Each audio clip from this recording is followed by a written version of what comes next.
నమస్తే. నేను విజయారెడ్డి. కొట్లాడి తెచ్చుకున్న తెలంగాణలో ఈ గోసెందుకు అనేసి అన్ని వర్గాల ప్రజలు కూడా ఇయాల ఆర్తనాదాలు చేస్తున్నానాలే ఆవేదన పెడుతున్నారు, ఆక్రోశపడుతున్నారు. అవసరమైతే నోటికొచ్చినట్టు తిడుతున్నారు. ఎందుకంటే వాళ్ళ కడుపులో మంట అంతగా ఉంది. ఎవరి కోసం వచ్చింది తెలంగాణ? దేనికోసం వచ్చింది తెలంగాణ అంటే ఇయాల పరిస్థితి అగమ్య గోచరంగా ఉంది. మార్పు, మార్పు అంటుంటే ఏదో మార్పు చేసి మమ్మల్ని బాగు చేస్తారనుకుంటే ఇయాల మేము నానా కష్టాలు పడుతున్నాం అంటారు. అసలు తెలంగాణలో ఏం జరుగుతుంది? రేవంత్ రెడ్డి పైన ఈరోజు ప్రజలు ఎందుకు ఇంత వ్యతిరేకత పెంచుకున్నారు? సో ఈ విషయాలంటి పైన మనకు క్లారిటీ రావాలంటే మనతో ఉన్నారు బీఆర్ఎస్ లీడర్ రాకేష్ రెడ్డి గారు. నమస్తే రాకేష్ రెడ్డి గారు. నమస్తే. ఏందండి నిజంగా అన్ని వర్గాల ప్రజలు మనసారా కోరుకున్నాడు, కొట్లాడి తెచ్చుకున్నామన్నారు. కానీ ఇవాళ మళ్ళా గదే మళ్ళా ఉద్యమం అవసరం అన్న నేపథ్యంలో ఈరోజు అన్ని వర్గాల ప్రజలు రోడ్లపై కన్నా వస్తున్న పరిస్థితి కనపడుతుంది. మార్పు అంటే మాకేదో ఇస్తారనుకున్నాం కానీ మా కాడి నుంచే గుంజుకుంటారు అని మేము అనుకోలేదు అంటున్నారు. ఓవరాల్గా చెప్పాలంటే ఏం చెప్తారు ఈ జరుగుతున్న సినారియోస్ చూస్తుంటే?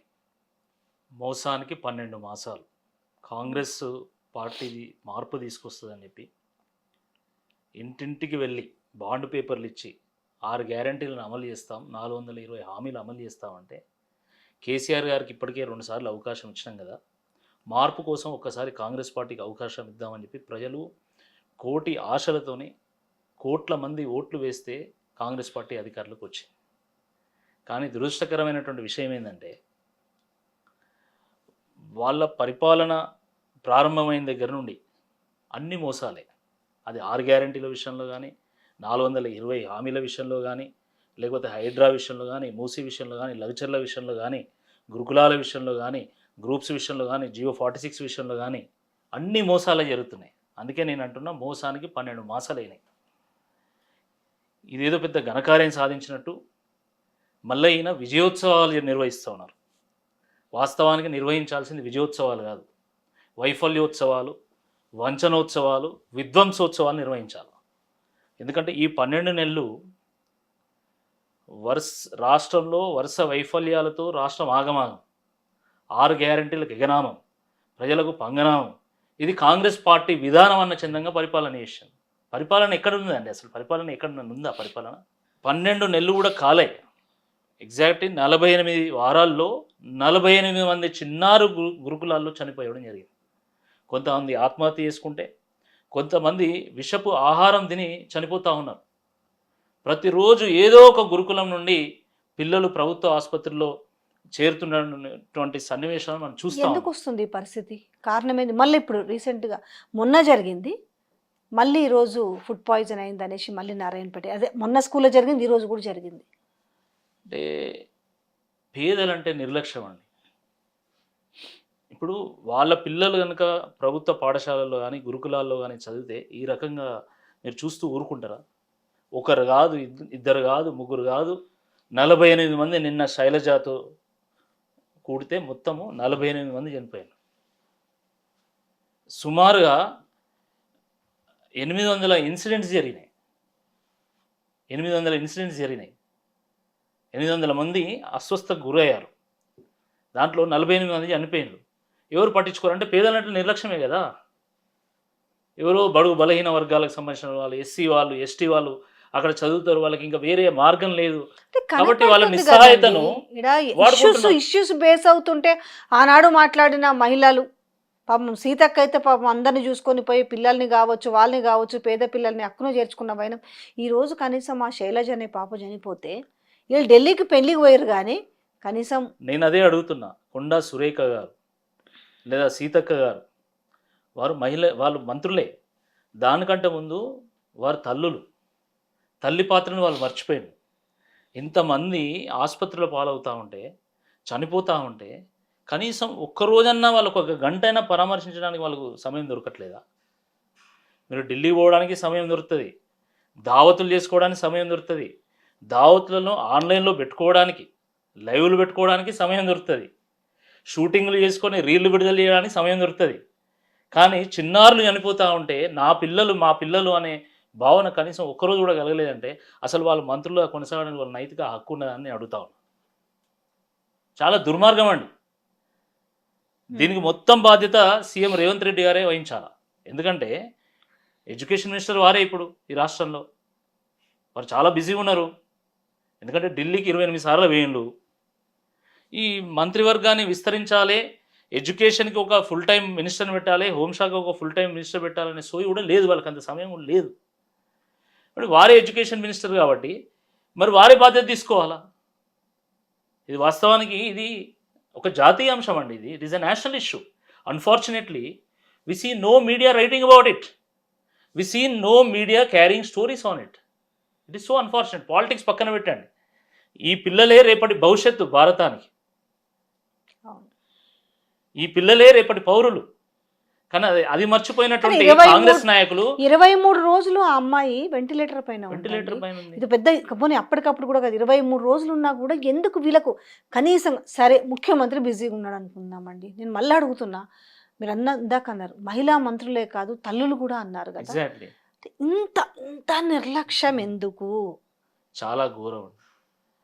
తమిళిసై సౌందరరాజన్ గారు వారు గవర్నర్గా ఉన్నారు. వారు గవర్నర్గా ఉన్నప్పుడు సరే పాలిటిక్స్లో భాగంగా అనేక ఆరోపణలు వచ్చాయి. ఆ విషయాన్ని పక్కన పెడితే వరదలు వచ్చినప్పుడు కానీ, ఈ రాష్ట్రంలో ఏదైనా ఆపద వచ్చినప్పుడు కానీ వారు తల్లి పాత్ర పోషించారు. గవర్నర్ పాత్ర కంటే ముందు తల్లి పాత్ర పోషించారు. వారు వెళ్ళి పరామర్శించి అక్కడ ఉన్నటువంటి ప్రజలకు ఒక భరోసాని ఇచ్చేటువంటి ప్రయత్నం చేశారు. సరే ఆరోపణలు ఉండొచ్చు కాక, నేను కొంతసేపు ఆ విషయాన్ని పక్కన పెడితే అలాంటి పాత్రను ఈ మహిళా మంత్రులు ఎందుకు పోషించలేకపోతున్నారు? ఎందుకంటే వీళ్ళకు ప్రజల కంటే, ఆ పసిబిడ్డల కంటే వీళ్ళకి రాజకీయాలే ఇంపార్టెంట్. అంతే. ప్రజలు ఆగమవుతారు కదా. ఆగమైతే వాళ్ళకేం సంబంధం? వాళ్ళు ప్రజల కోసం పరిపాలన చేస్తున్నారని మీరు ఎట్లా అనుకుంటున్నారు? నాకు అది అర్థం కావడం లేదు. ప్రజల కోసం పరిపాలన చేస్తే రాకేష్ రెడ్డి గారు మనసాక్షి ఒకటి ఉంటది కదా అంటున్నా. మీరు చూసి 10 ఏళ్ళకెళ్ళి మీరు అధికారంలోకి రావాలనేసి కాంగ్రెస్ పార్టీ రకరకాల విన్యాసాలు చేసిరు. ఎన్ని విన్యాసాలు చేసినా ఏం చేసినా ఒకటి కాకపోతే ఒక హామీలు పక్కన పెట్టినా కూడా ఒక మానవత్వము ఒక మనస్సాక్షి అనేది ఉండదా? లగచర్లలో చూసినాం కదా, ఆడోళ్ళ పైన ఎంత మానవత్వం మంట కలిసిపోయిందండి. లగచర్లలో లంబాడీల భూములు గుంజుకోవడమే కాకుండా వాళ్ళ ఇళ్లలోకి జొచ్చుకొని పోయి వాళ్ళని గురగర గుంజుకొచ్చి లాఠీ చార్జ్ చేసి అర్ధరాత్రి 12 గంటలకు కరెంటు బంద్ చేసి ఇంటర్నెట్ బంద్ చేసి పురుగు కూడా తెలియకుండా వాళ్ళని తీసుకుపోయి జైలు వేసిన ఉదంతా మనం చూడలేదా అండి? 75 ఏళ్ళ స్వతంత్ర భారతదేశంలో ఇదా లంబాడీలు చూడాల్సింది? ఇంత ఘోరమా? ఫస్ట్ వాళ్ళ భూములను గుంజుకుంటారు. వాళ్ళని భూములను గుంజుకునేటువంటి అధికారం మీకు ఎవడిచ్చిండు? ఏ చట్టం ఇచ్చిందండి? వాళ్ళ అనుమతి లేకుంటే ఒక గజం భూమి కూడా మీరు తీసుకోవడానికి బాగు చేద్దాము, వాళ్ళందరూ పక్క దేశాలకు పోతున్నారు, రాష్ట్రాలకు బతకనిక పోతున్నారు, వాళ్ళ పిల్లలకు వాళ్ళకే ఉద్యోగాలు ఇద్దామని చెప్తున్నాడు ఈ ముఖ్యమంత్రి. మరి వాళ్ళ అన్నగారు వాళ్ళ తమ్ముడు గారు వచ్చి ఎందుకు బెదిరిస్తున్నాడు? ఓపెన్గా అన్ని టీవీలలో ప్లే అయింది కదా, అన్ని మొబైల్లోకి వచ్చింది కదా వీడియో. మీరు భూమిని ఇస్తారా అయ్యారా లేకపోతే ఏమన్నారో మీకు తెలుసు, అది నేను తెలుసుకోవాలి. అరే ఈ దేశంలో రోడ్లు వేయలేదు, సర్కారు దవాఖాను నిర్మించలేదు, సర్కారు భవనాలు నిర్మించలేదు, భూములను అక్వైర్ చేయలేదా అండి? మొట్టమొదటిసారి జరుగుతుందా? కానీ మొట్టమొదటిసారి ఈ రకమైనటువంటి ఘటన ఎందుకు జరుగుతుంది? ఇది ఆలోచించాలి. ఉన్న ఊరు కన్న తల్లి లాంటిది. కన్న తల్లి కొడుకుని శపిస్తుందా అండి? కానీ తనను ఎన్నుకున్నటువంటి సొంత నియోజకవర్గంలో ఉన్నటువంటి ప్రజలే ఈరోజు వద్దురా బాబు నీ పరిపాలన, నీ పాలన అగ్గిలా కలిసిపోను అని చెప్పి శపిస్తున్నారు. అసలు ఆ ఘటన తర్వాత నైతికంగా తాను సీఎం కుర్చీలో కూర్చోవడానికి అసలు వీల్లేదు. ఎందుకంటే నిన్ను ఎన్నుకున్న ప్రజలే నిన్ను శపిస్తున్నారు, నీ పాలన వద్దురా బాబు అని మొక్కుతున్నారు. కనీసం సొంత నియోజకవర్గం వీళ్ళ వల్లనే నేను ఈరోజు ముఖ్యమంత్రి అయినట్టు కనీస సోయి లేకుండా మొత్తం భూమి చుట్టే తిరుగుతుందండి. ఆయన భూమికి రైతుకు ఉండేటువంటి బంధము అది పేగు బంధము, అది గొప్ప సంబంధం అది.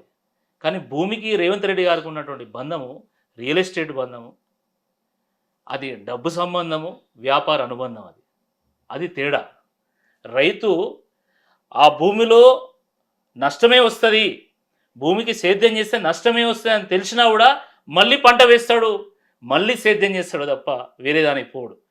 వ్యాపారస్తుడు రియల్ ఎస్టేట్ కాకపోతే హోటల్ పెడతాడు, హోటల్ కాకపోతే క్లాస్ స్టోర్ పెడతాడు, అది కాకపోతే ఒక బార్ పెట్టుకుంటాడు, రెస్టారెంట్ పెట్టుకుంటాడు. కానీ రైతు మాత్రం నష్టం వస్తుందని తెలిసి కూడా ఆ భూమికి సేవ చేస్తాడు. ఆ భూమికి రైతుకు ఉన్నటువంటి గొప్ప సంబంధం అది. దాన్ని మర్చిపోయినటువంటి ముఖ్యమంత్రి గారు వచ్చిన దగ్గర నుండి అదే పని అండి. ఇక వచ్చిన దగ్గర నుంచి భూముల మీదనే పడ్డాడు. వచ్చుడే హైడ్రా అని భూములను మొత్తం కూల్చుడు, భూములు గుంజుకునేటువంటి ఒక ప్రయత్నం. దాని తర్వాత మూసీ ప్రక్షాళన అని చెప్పి అక్కడ కూల్చుడు, మళ్ళీ భూములు గుంజుకునేటువంటి ఒక ప్రయత్నం. దాని తర్వాత 4th సిటీ ఫ్యూచర్ సిటీ అని చెప్పేసి అక్కడ కూడా ఫార్మా సిటీ పేరు మీద తీసుకున్నటువంటి భూములను గుంజుకునేటువంటి ప్రయత్నం. మళ్ళీ లగచర్లలో కూడా భూములను గుంజుకునేటువంటి ఒక ప్రయత్నం చేస్తూ ఉంటాడు. భూమి చుట్టే తిరుగుతుంది, మొత్తం భూమి చుట్టే. ఫ్యూచర్ అదే, ఆయన ఫ్యూచర్ అదే అనిపిస్తుంది. కానీ దురదృష్టకరమైనటువంటి విషయం ఏంటంటే ఆయన రైతని చెప్తాడు, వ్యవసాయాన్ని నాశనం చేశాడు.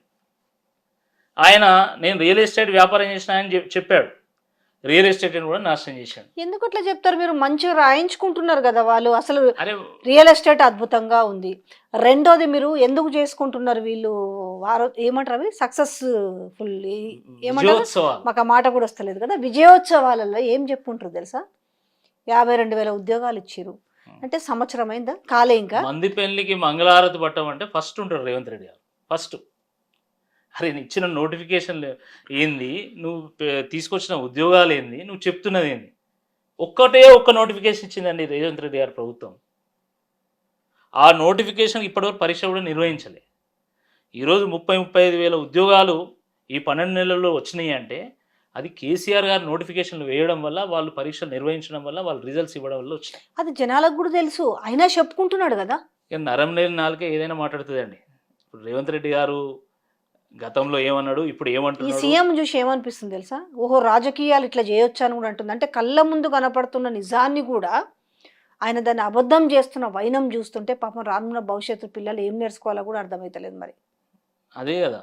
ఇంకా విచిత్రం ఏంటంటే ఆయన మొన్న వరంగల్లో సభ పెట్టాడు. అవు ఇంకా అది మహాసభ. ఎగ్జాక్ట్లీ. మీ ఇలాక కాబట్టి ఇంకా మీకు బాగా ఎరకైతే చెప్పండి. మేము చాలా అదృష్టవంతులు.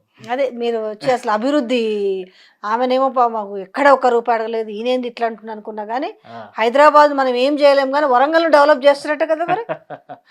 మీరు ఎంత అదృష్టవంతులు మరి. చూద్దాం ఇప్పుడు అది ప్రకటనలకే పరిమితం అవుతుందా, లేకపోతే క్షేత్రస్థాయిలో ఏమైనా పని జరుగుతుందా అనేది వేచి చూద్దాం. కానీ నేను చెప్పదలుచుకున్నది ఏంటంటే వరంగల్ డిక్లరేషన్ పేరు మీద ఆయన మోసానికి ఆ రోజు బీజం వేశాడు. మళ్ళీ మొన్న వరంగల్ సభ పేరు మీద మరో మోసానికి వారు తెరలేపడం జరిగింది. అంటే కాళోజీ కళాక్షేత్రాన్ని ఓపెన్ చేయడానికి వచ్చినటువంటి ముఖ్యమంత్రి ఎంత అద్భుతంగా ఒక కాళోజీ గురించి, మన తెలంగాణ సంస్కృతి, మన తెలంగాణ సాంప్రదాయాలు, మన కవులు, మన కళాకారుల గురించి ఎంత అద్భుతంగా మాట్లాడి ఒక స్ఫూర్తిని నింపాలా. అవన్నీ తెలవాలి కదా ఫస్ట్.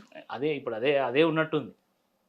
రేవంత్ రెడ్డి గారు అంటే ఓన్లీ పరుషపదజాలంతో కేసీఆర్ను కేటీఆర్ తిట్టడం, హరీష్ రావు కాదు. రాకేష్ రెడ్డి గారు మీరు ఎందుకు అనుకుంటున్నారు ఆయన ఒక లాజిక్ తోటి రాజకీయం చేస్తున్నారని ఎందుకు అనుకోవట్లేదు? ఎందుకంటే ఆయన ప్రతిపక్షంలో ఉన్నప్పుడు, వర్కింగ్ ప్రెసిడెంట్ గా ఉన్నప్పుడు ఏం మాట్లాడు, పిసిసి ప్రెసిడెంట్ గా ఉన్నప్పుడు ఏం మాట్లాడు, ఇప్పుడు కూడా గట్లనే మాట్లాడుతున్నాడు. ఎందుకంటే ప్రజల దృష్టిలో నేను ఎప్పుడూ ఉండాలి అనుకుని ఆయన లాజిక్ పాలిటిక్స్ చేస్తున్నాడు. ఎందుకు అనుకోవట్లేదు? నువ్వు ఏమైనా మాట్లాడు, పని చేసి చూపెట్టాలి ఫస్ట్.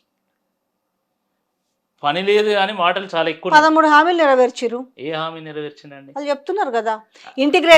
ఇంటిగ్రేటెడ్ స్కూల్స్ ఇచ్చినాము, ఫ్రీ బస్ ఇచ్చినాము, ఫ్రీ కరెంట్ ఇచ్చినాము, 500 రూపాయల గ్యాస్ సిలిండర్ ఇచ్చినాము, అయ్యో ఇంచుమించు 52,000 ఉద్యోగాలు ఇచ్చినాము. అసలు వాళ్ళు చెప్తుంటే ఆ లెక్కకు అబద్ధాలకు బ్రాండ్ అంబాసిడర్లు అయిపోతున్నాండి వీళ్ళు చెప్పే అబద్ధాలు విని మళ్ళీ చెప్పలేక మైకులు కూడా ఉరిపెట్టుకునేటువంటి ఒక పరిస్థితి నిర్మాణం అవుతుంది ఈ రాష్ట్రాన్ని. నిజంగా చెప్తున్నా. నమ్ముతలేరా ప్రజలు? ఎట్లా నమ్ముతారండి? రుణమాఫీ చేస్తామన్నారు. ఏ గ్రామానికన్నా మనం మిర్రర్ టీవీని తీసుకొని వెళ్ళి అడుగుదాం. సగం కంటే ఎక్కువ మంది కాలేదండి రుణమాఫీ. బస్సులు అంటారా, బస్సులు సూపర్ లగ్జరీకి వర్తించవు, ఓలోలకు వర్తించవు, కేవలం ఎక్స్ప్రెస్ వరకే వర్తిస్తాయి. ఆ బస్సులను తగ్గించేశారు ఈరోజు. ఎక్స్ప్రెస్ బస్సును కూడా సూపర్ లగ్జరీ చేసిండు.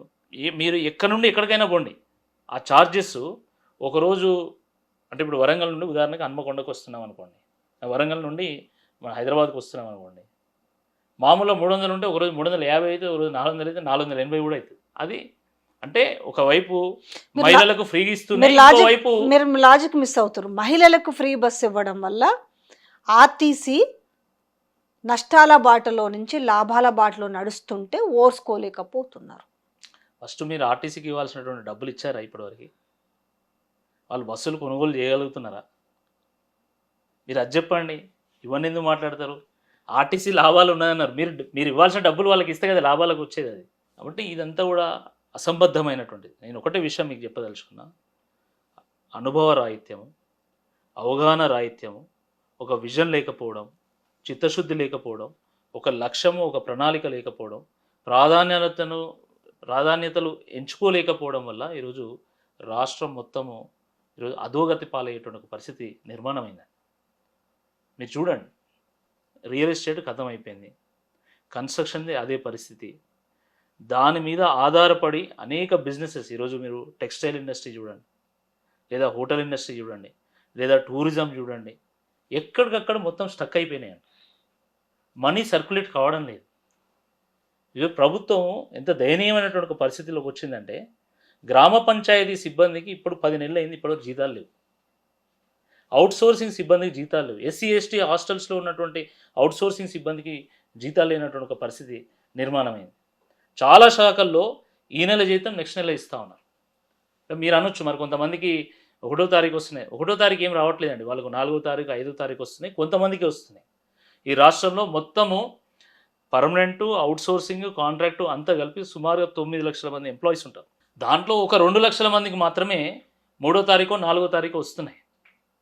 మిగతా వాళ్ళకు పెండింగ్ పెట్టడం, లేకపోతే డిలే చేయడం, ఈ రకమైనటువంటి పరిస్థితి. రిటైర్మెంట్ అయినటువంటి వాళ్ళకి ఇప్పటివరకు అసలు వాళ్ళకి రిటైర్మెంట్ బెనిఫిట్ లేదు. బళ్ళల్లో చాక్ పీసులు కొనడానికి డబ్బులు లేవు. హాస్పిటల్లో మందులకు డబ్బులు లేవు. అంటే తెలియదా, తెలిసి కూడా ఇట్లనే చేస్తారు అనుకుంటున్నారా? నేను ఇంతకుముందు చెప్పాను కదా, రేవంత్ రెడ్డి గారు సమస్య ఏంటంటే, వారు ఎప్పుడు కూడా పరిపాలనలో లేరు. వారు రాజకీయాల్లో వచ్చినప్పటి దగ్గర నుండి కూడా వారు ప్రతిపక్షంలో ఉన్నారు. ఒక ఎమ్మెల్సీగానో, ఒక ఎమ్మెల్యేగానో. మిగతా మంత్రులు అయితే ఉన్నారు కదా, సీనియర్లే కదా. అంటే ఆయన చెప్తే ఇంటలేడా? పోనీ వాళ్ళు చెప్తలేరు, నడవని ఆయన వినాలి కదా, ఆయన ఎవరు మాట్లాడినా వినాలి కదా. బట్టి ఏమాయ్, శ్రీధర్ బాబు ఏమాయ్, ఉత్తమ్ ఏమాయ్, పొన్నం ఏమాయ్, కోమటిరెడ్డి వెంకటరెడ్డి ఏమాయ్, వీళ్ళందరూ సీనియర్లే కదా. వీళ్ళు చెప్తే ఆయన వింటలేడా? పోనీ మేము ఎందుకు చెప్పడం, చూద్దాం ఏం జరుగుతుందో, ఎంతకాలం వీళ్ళు అనుకుంటున్నారా? అది మనం చూడాలి. నాకున్న ఇన్ఫర్మేషన్ అయితే ఆయన ఎవరు మాట వినే పరిస్థితి లేదు అని. కాబట్టి ఆయన నాకు అన్నీ తెలుసు, నేనే పరిపాలన చేస్తా అనే చందంలో ఈరోజు చేస్తున్నటువంటి. కానీ 4 ఏళ్ల సమయం ఇంగిట్లనే గోసపడాలా? తెలంగాణ ప్రజల పరిస్థితి ఏంటంటే, తెలంగాణ ప్రజలు చూస్తూ ఊరుకుంటారా? చూస్తూ ఎందుకు ఊరుకుంటారండి? ఈ గడ్డ మీద పుట్టినటువంటి ప్రతి బిడ్డ డిఎన్ఏలో తిరుగుబాటు ఉంటుంది, తెగింపు ఉంటుంది, త్యాగం ఉంటుంది. ఇది పోరాటాల పురిటిగడ్డ, విప్లవాల కిల్ల ఇది తెలంగాణ. తప్పకుండా పోరాటం చేస్తాం, ఎందుకు చేయకూడదు? ఒక దిక్కు లంబాడీల భూములు గుంజుకుంటా ఉంటే, గురుకులాల్లో పిల్లలు చనిపోతూ ఉంటే, నిరుద్యోగులు రోడ్లు ఎక్కుతూ ఉంటే, అవుట్సోర్సింగ్ సిబ్బందికి జీతాలు రాకపోతుంటే చూస్తూ ఊరుకుంటామా అండి? తప్పకుండా పోరాటం చేస్తాం. ప్రతిపక్షంగా బీఆర్ఎస్ పార్టీ పొద్దున్న లేస్తే జైళ్ళ గురించి మాట్లాడుతూ కేటీఆర్ని జైల్లో పెడతాము, సో ఎగిరెగిరి పడుతున్నారు అనేసి ఈరోజు ఏ ప్రెస్ మీట్ పెట్టని, ఏడ విజయోత్సవాలు చేయని, ఏడ బహిరంగ సభలు పెట్టని, ఏమన్నా చేయని, కేటీఆర్ అనే నామస్మరణ లేకపోతే వాళ్ళకు భవిష్యత్తే గడవదన్నట్టు పరిస్థితి ఎందుకు వస్తుంది? ఒకవైపు బీఆర్ఎస్ అసలు లేదు, ఆయన కేసీఆర్ని మేము అనే మొక్క కూడా మొలవనీయమనుకుంటూ మెజారిటీ ఆఫ్ ది టైం అంతా కూడా వాళ్ళ నామస్మరణే జరుగుతుంది. తెలివిగా చేస్తున్నారా? గమ్మత్తైన విషయం ఏంటంటే, పాపం కేసీఆర్ గారి పేరు లేకుండా రేవంత్ రెడ్డి గారు రాజకీయాలు చేయలేరండి. అది గతంలో అయినా, ఇప్పుడైనా, భవిష్యత్తులో అయినా. గతంలో కేసీఆర్ గారిని తిట్టిండు, ఆయన అధికారంలోకి వచ్చిండు. ఈరోజు అధికారంలోకి వచ్చి మళ్ళీ ఆ కుర్చీ మీద ఉండడానికి మళ్ళీ కేసీఆర్ గారిని తిడుతున్నారు. వాళ్ళకు కేసీఆర్ ఫోబియా పట్టుకుంది. 12 నెలలు అయింది నువ్వు ముఖ్యమంత్రి అనేటువంటి విషయం మర్చిపోయి, తెల్లారు లేస్తే కేసీఆర్ గారు ఎక్కడ ఉన్నారు, కేసీఆర్ ఎందుకు వస్తలేడు, కేసీఆర్ రా అసెంబ్లీ. కేసీఆర్ గారు వచ్చిన రోజు నువ్వు కుర్చీ ఖాళీ చేసి నువ్వు పోవాల్సిందే, మళ్ళీ కేసీఆర్ కుర్చీ ఎక్కాల్సిందే, వేరే ఆప్షన్ నీకు ఏం ఉండదు. కేసీఆర్ గారు వచ్చిన రోజు సునామీ వస్తుంది, ఆ సునామీలో నువ్వు కప్పుకోబోతావు, నువ్వు ఆ సునామీ నువ్వు తట్టుకోలేవు. ఎందుకంటే 12 నెలల్లో కేసీఆర్ బయటికి రాకపోయినా కూడా ఈరోజు ప్రజలే రోడ్లు ఎక్కి నినాదాలు చేస్తూ ఉన్నారు. రేపు కేసీఆర్ గారు ప్రజల పక్షాన గొంతెత్తి గర్జించిన తర్వాత నువ్వు నామరూపాలు లేకుండా పోతావు. అనేక మందితోని కొట్లాడినటువంటి నేపథ్యం కేసీఆర్ గారికి ఉంది. హేమీలు యోధాని యోధులు. అది వైఎస్ రాజశేఖర రెడ్డి గారు కావచ్చు, చంద్రబాబు నాయుడు గారు కావచ్చు, కిరణ్ కుమార్ రెడ్డి గారు కావచ్చు. కాబట్టి రేవంత్ రెడ్డి గారు ఒక పెద్ద లెక్కేం కాదు. ఇది గుర్తుపెట్టుకోవాలి. 12 నెలలు అయిందండి. 12 నెలలు ఏంటి? ఆదాయమే ఆశయంగా, కక్షలే లక్ష్యాలుగా, స్టంట్లనే సంబరాలుగా, డైవర్షన్లే ప్రొటెక్షన్గా, పసలేని పాలన్నే ప్రజాపాలనగా చేసుకొని ఏడాది గడిపాడు. కానీ ఎట్లయినా జైలుకు పంపుతా అదే అంటున్నారు. అంటున్నా, కక్షనే ఒక లక్ష్యం అయిపోయింది ఆయనకు. కేటీఆర్ని జైలు పంపుతా, కేటీఆర్ని జైలు పంపుతా. జైలు పోయిన వాళ్ళందరూ ముఖ్యమంత్రి అయింది. బహుశా మళ్ళీ కేటీఆర్ గారు కూడా ముఖ్యమంత్రి అవుతారు. లేదా మీరు కేసీఆర్ని పంపితే మళ్ళీ కేసీఆర్ గారు ముఖ్యమంత్రి అవుతారేమో. నువ్వు దేనికి పంపుతావు? 12 నెలలు అయింది. నిజంగా నీ ఆరోపణలు దమ్ముంటే ఇప్పటివరకు కేసు పెట్టాలి కదా. ఎందుకు పెట్టలేకపోయినావు? దాంట్లో ఏమి లేదు. కొన్ని రోజులు ఏమంటారు, కాళేశ్వరం అంటారు, కొన్ని రోజులు విద్యుత్ అంటారు, కొన్ని రోజులు ఫోన్ ట్యాపింగ్ అంటారు, ఇప్పుడేమో ఫార్ములా ఈ రేస్ అంటారు. ఇంకా ముందు ఇంకేమేమి వస్తాయో. నిజంగా మీ ఆరోపణల పస ఉంటే పెట్టు, నువ్వు దమ్ముంటే పెట్టు కేసు. ఎందుకు పెట్టట్లేదు? నీ నీ నీ నీ కేసులకు, నీ జైళ్లకు భయపడేటువంటి పార్టీ అయినా బీఆర్ఎస్ పార్టీ? కేసులు ఏమైనా కొత్తనా బీఆర్ఎస్ పార్టీకి? పోరాటం ఏమైనా కొత్తనా బీఆర్ఎస్ పార్టీకి? ఎన్నో పోరాటాలు చేస్తేనే కదా తెలంగాణ వచ్చింది. కానీ అయినా సరే ఇంకా నేను మొలవనీయను, నామరూపాలు లేకుండా చేస్తాను, అయిపోయింది తెలంగాణలో బీఆర్ఎస్ పని అనేది వాళ్ళు పదే పదేగా ఒక ఊత పదం లాగా పట్టుకున్నారు. ఈరోజు గాంధీ భవన్కు ఏ బాధితుడు వెళ్తలేడండి, ఒక ఫైరవి కారు తప్ప. కానీ తెలంగాణ భవన్కు విద్యార్థులు వస్తున్నారు, నిరుద్యోగ యువత వస్తున్నది, ఎంప్లాయీస్ వస్తున్నారు. దాని తర్వాత హైడ్రా బాధితులు, మూసీ బాధితులు, లగ్జర్ల బాధితులు, రకరకాల బాధితులు తెలంగాణ భవన్ వస్తూ ఉన్నారు. తెలంగాణ భవన్ ఎప్పుడు కూడా నిత్య కళ్యాణం పచ్చతోరణంలాగా కనబడతా ఉంది. ఆ పార్టీ పోతుందా? ఆ పార్టీ పోతుందా అండి? కేసీఆర్ గారు ఏమన్నారు? మీరు పార్టీని అట్టు పెట్టుకొని కామ కూర్చోండి, ప్రజలే టార్చ్ లైట్ పెట్టుకొని వెతుక్కుంటూ వస్తారని. ఇది ఈరోజు అదే జరుగుతున్నది. తెలంగాణ ఉన్నంతకాలము బీఆర్ఎస్ పార్టీ ఉంటుంది. తెలంగాణ ఆత్మ బీఆర్ఎస్ పార్టీ. తెలంగాణ ప్రజలకు బీఆర్ఎస్కి ఉన్నటువంటిది పేగుబంధం అండి. అది అంత ఈజీగా పోదు, అది గుర్తుపెట్టుకోవాలి. అయినా నీ లక్ష్యం మంచి పరిపాలన చేయాలని ఉండాలి, నీ లక్ష్యం చిట్ట చివరి ఉన్నటువంటి ప్రజలను చేరుకోవాలని ఉండాలి తప్ప నీ లక్ష్యం టీఆర్ఎస్ పార్టీ ఉండకూడదు కదా. నీ లక్ష్యమే టీఆర్ఎస్ పార్టీ అయినప్పుడు నువ్వు ఓడిపోయినట్టే లెక్క, అంతే కదా. కాబట్టి ప్రజలు అన్నీ గమనిస్తున్నారు.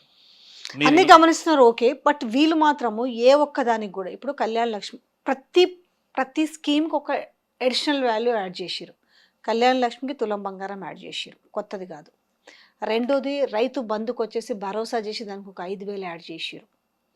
వీళ్ళు 1,00,000 రుణమాఫీ అన్న చోట వీళ్ళు 2 లక్షలు యాడ్ చేసిరు. 2,000 పెన్షన్ 4,000 యాడ్ చేసిరు. ఇంకా అదనంగా మహిళలకు 2,500 ఇస్తారు, చదువుకునే పిల్లలకు స్కూటీలు ఇస్తామన్నారు. ఇవి నిజంగా డబ్బులు లేకిస్తలేరా? లేదు మనము ఎలక్షన్లకి ఇంకో సంవత్సరం ముందో సంవత్సరం ముందో చేస్తే, ఇప్పుడు చేసిన దండిగే అప్పుడు చేస్తే ప్రజలు యాది పెట్టుకొని మళ్ళీ ఓట్లు వేస్తారనే వీళ్ళకి ఏమన్నా అమితమైన నమ్మకం ఏమన్నా ఉందా? ఫస్ట్ చిత్తశుద్ధి లేదండి వాళ్ళకు చిత్తశుద్ధి లేదు. నిజంగా చిత్తశుద్ధి ఉంటే ముఖ్యమంత్రిగా ఆయన ఒక ప్రకటన చేయొచ్చు కదా. ఈ సంవత్సరం ఈ 2 పథకాలు నేను ప్రవేశపెడతా, అందరికీ చేరుస్తా. వచ్చే సంవత్సరం ఈ పథకం ప్రవేశపెడతా, అందరికీ చేరుస్తా. అలాంటిది ఏదైనా ఉండాలి కదండి. ఏమన్నారు, ఏదో ఒక స్కీమ్ పెట్టారు, ఏదో అందరు అప్లికేషన్లు పెట్టుకోవాలి, నాకు గుర్తొస్తుంది. ప్రజాపాలన పెట్టిరు. అది లేదు కాబట్టి నాకు గుర్తుకులేదు. ప్రజాపాలన లేదు కదా. ప్రజాపాలన మళ్ళీ ఇప్పుడు అది పెట్టిరు కదా, కులగణన సర్వేలో ఆర్థిక రాజకీయ అంశాలపైన కులగణన సర్వే. ప్రజాపాలనలో దరఖాస్తులు తీసుకున్నారు కదా. అవును. ఆ దరఖాస్తులు ఏమైనాయి? ఎడబైనాయో తెలియదు. మరి ఇక ప్రజలకు ఏం నమ్మకం ఉంటుంది? మీరు చేసే స్టంట్ అర్థం చేసుకోలేనంత అమాయకులా తెలంగాణ ప్రజలు? అచ్చా, కాంగ్రెస్ పార్టీ గురించి కొత్తగా చెప్పాను తెలంగాణ ప్రజలకు. కాంగ్రెస్ పార్టీ ఏంది, దాని నైజం ఏందని 50 ఏళ్ళ నుంచి చూస్తూ వస్తున్నారు కదా, జనరేషన్స్ ఆఫ్టర్ జనరేషన్. కానీ మీ కాన్స్టిట్యున్సీలో నాయన్ రాజేందర్ రెడ్డి గారు 100 ఏళ్ల పాలనని ఒక్క సంవత్సరంలో మేము ముందుకు తీసుకుపోతున్నాము అనేసి మాట్లాడింది. అంటే అంత డెవలప్మెంట్లో ఈ 1 ఇయర్లో ముందుకు పోతుంది అనేది మీరేం డిఫైన్ చేస్తారు దాని విషయంలో? అంటే హైడ్రా డెవలప్మెంటా, మూసీ డెవలప్మెంటా, లేదా రైతులకు పంటలకు ధర రాకపోవడం డెవలప్మెంటా, రైతు బంధు ఇవ్వకపోవడం డెవలప్మెంటా, సరైనటువంటి సమయంలో విత్తనాలు దొరకపోవడం, ఎరువులు దొరకపోవడం డెవలప్‌మెంటా? గురుకులాల్లో చిన్నారులు చనిపోవడం డెవలప్‌మెంటా? హాస్పిటళ్ళల్లో కనీసం మందులు లేకపోవడం డెవలప్‌మెంటా? హాస్పిటల్‌లో కనీసం సరైనటువంటి సిబ్బంది లేకపోవడం డెవలప్‌మెంటా? ఏ డెవలప్‌మెంట్ గురించి మాట్లాడుతున్నారు కాంగ్రెస్ పార్టీ నాయకులు? దయచేసి చెప్పాలి. ఇన్నేళ్లలో ఎప్పుడు కూడా గురుకులాల్లో ఇంతమంది చనిపోలే కదా! దీన్ని మీరు డెవలప్‌మెంట్ అంటే ఇంకేం మాట్లాడతాం? అవును. ఆ! గవర్నమెంట్ మారినంత మాత్రాన ఈ గురుకులాలలో ఈ సమస్య ఎందుకొస్తుంది అంటున్నా. పట్టుదల అది పోతున్నారండి. పట్టించు కేసీఆర్ గారు ఆనవాళ్ళు లేకుండా చేయాలా? ఈ గురుకులాలు తీసేయాలనా? అంతే గదా! అంతే గదా! ఇప్పుడు కాదండి ప్రభుత్వం తలుచుకుంటే ఇది పిల్లలు పెద్ద ఎక్కడ విషయమా చదువుకోవాలి? అండి? పిల్లలు ఎక్కడ చదువుకోవాలి మరి? పిల్లలు ఎక్కడ పోతే వాళ్ళకేంది? వాళ్ళ పిల్లలు మంచిగా పెద్ద పెద్ద పాఠశాలలో చదువుతున్నారు గదా! ఇంటర్నేషనల్ స్కూల్స్‌లో చదువుతున్నారు. ప్రభుత్వ పిల్లలు ఎక్కడికి పోతే వాళ్ళకేం సంబంధం? అదే ధోరణి ఉంది. I am sorry to say this but this is the reality. This is the reality. హృదయం ఉండదా అండి? అదే ఇదొక స్కెచ్ ఆ జరుగుతుందా? రోజు నాకు కూడా డౌటే వస్తుంది. రాజశేఖర రెడ్డి గారు పిల్లలు గుండె జబ్బులతోని చనిపోతున్నారని మందకృష్ణ గారు, కిషన్ రెడ్డి గారు ధర్నా చేస్తే వాళ్ళని పిలిపించుకొని సమస్య తెలుసుకొని మొత్తం అందరి పిల్లలకి ఫ్రీ ఆపరేషన్ చేయించాం. హృదయం ఉండాలి నాయకుడికి. దళితులు ఇన్నేళ్ల స్వతంత్ర భారతావనిలో కూడా ఇప్పటికి కూడా గుంట భూమి లేనటువంటి వాళ్ళు, గజం భూమి లేనటువంటి వాళ్ళు కూడా చాలామంది ఉన్నారు. ఇప్పటికీ వాళ్ళు బానిసలుగానే బతుకుతున్నారని చెప్పేసి వాళ్ళకు శాశ్వతమైనటువంటి ఒక పరిష్కారం చూపాలని కేసీఆర్ దళిత బంధు తీసుకొచ్చినాడు. ఆ హృదయం ఉండాలి. ఆ హృదయం లేనటువంటి ఒక బండరాయి ఈరోజు ముఖ్యమంత్రిగా పనిచేస్తున్నాడేమో అన్న ఒక అనుమానం అందరికీ కలుగుతా ఉంది. చాలా ఇది దుర్మార్గం ఇది. ఏం జరగబోవచ్చు రానున్న రోజులలో? అంటే నిన్న రేవంత్ రెడ్డి మాట్లాడిన ఒక ప్రెస్ మీట్‌లో ఆయన ఒక మాట్లాడిన విధానం కావచ్చు, అంటే రాహుల్ గాంధీ క్లాస్ వీకిండా, అందుకే కొంచెం తగ్గిండా, మాటలో మార్పొచ్చింది అని రాహుల్ గాంధీ ఏమన్నా తెలంగాణ మీద ఫోకస్ చేయబోతున్నాడా? ఏమన్నా చేంజెస్ రాబోతున్నాయి అనుకోవచ్చా తెలంగాణలో? రాహుల్ ఎందుకంటే ఢిల్లీ నుంచి కదా! అందుకే ఏమన్నా చేంజెస్. రాహుల్ గాంధీ ఎంత ఆయన ఇప్పటికి 3, 4 ఎన్నికలు ఓడిపోయింది సార్. ఓడిపోయిండు. ఎంపీగా గెలుస్తా వస్తున్నాడు. 3, 4 ఎన్నికలు ఓడిపోయిండు ఆయన. హ్మ్. ఆయన నేతృత్వంలో 3 ఎన్నికలు ఓడిపోయినా కూడా కాశ్మీర్ నుంచి కన్యాకుమారి వరకు ఆయన పాదయాత్ర చేసిండు. ఆయన తిరుగుతూనే ఉన్నాడని చెప్పి మన రేవంత్ జోడయాత్ర. రెడ్డి గారు హ్మ్. అసలు కితాబ్ ఇచ్చిండా రాహుల్ గాంధీని తిట్టినా నాకైతే అర్థం కావట్లేదు. హ్మ్. సో రాహుల్ గాంధీ ఇప్పుడు ఫోకస్ చేసినంత మాత్రాన పెద్ద తేడా ఏమి ఉండదండి. దాంతో పెద్ద తేడా ఏమి ఉండదు. హ్మ్. Rahul Gandhi is always a star campaigner for opposition parties ఎక్కడైనా దేశం మొత్తంలో కూడా. కాబట్టి నాకు అసలు అర్థం కావలేదు రేవంత్ రెడ్డి గారు 28 సార్లు ఢిల్లీకి ఎందుకు పోయిండో నాకైతే అర్థం కావలేదు. ఎవరు? రేవంత్ రెడ్డా? పదవుల కోసం ఢిల్లీ, పైసల కోసం ఢిల్లీ, కార్పొరేషన్ పథకాల కోసం పదవులు ఢిల్లీ, కావాలన్నా కూడా పంపకాల కోసం ఢిల్లీ. ఇది రేవంత్ రెడ్డి లొల్లి. ఈ ఢిల్లీకి పోయి ఆయన గల్లీలు మర్చిపోతున్నాడండి. అసలు ఎక్కడన్నా ఒక మంచి పర్యటన చేసినటువంటి ఉదంతం ఉందా? ఎంతసేపు ఆ ఫోటోలకు ఫోజులు ఇచ్చి షూటింగ్లు తీసుకొని ఏదైనా రీల్స్ చేసుకోవడానికి ఉపయోగపడుతుంది తప్ప నిజంగా కాంక్రీట్గా క్షేత్రస్థాయికి వెళ్ళి ప్రజలతో కలిసి ప్రజలతో మాట్లాడి వచ్చే పరిస్థితి ఉందా? భయం పట్టుకునేది ఆయనకు ప్రజలను కలవాలంటే. ఈ కొన్ని రోజులు పోతే కాంగ్రెస్ పార్టీ నాయకులు గలీలలో పోయేటప్పుడు హెల్మెట్లు వేసుకొని పోవాలి, రాళ్లతో కొడతారు. ఎందుకంటే 6 గ్యారంటీలకు ఎగనామం పెట్టిండ్రు, ప్రజలకు పంగనామం పెట్టింది. ఆ పరిస్థితి ఉంది. ఇది ఎక్కడ కూడా మీరు సెక్యూరిటీ నదిలో ఒక మినిస్టర్ని తిరగమనండి, ఒక ముఖ్యమంత్రిని రమ్మనండి, రాగలుగుతాడా? ఉద్యోగాల గురించి ఇంత పెద్ద ఉపన్యాసం ఇచ్చింది కదా రేవంత్ రెడ్డి గారు. రమ్మనండి, దమ్ముంటే ఉస్మానియా యూనివర్సిటీకి రమ్మండి, మా కాకతీయ యూనివర్సిటీకి రమ్మనండి, నిలదీస్తారు. లైబ్రరీలకు రమ్మండి, ఒక్కసారి అశోక్ నగర్ రమ్మనండి.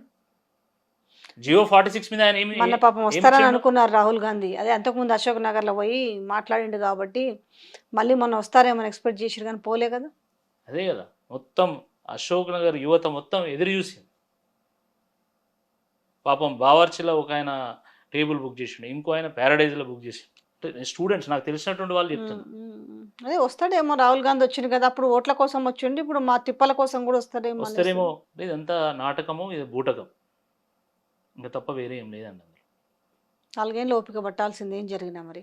తప్పకుండా 4 ఏళ్ళు ఓపిక పడతాం. వాళ్ళకు ఒక మంచి లెసన్ కూడా టీచ్ చేస్తారు తెలంగాణ ప్రజలు.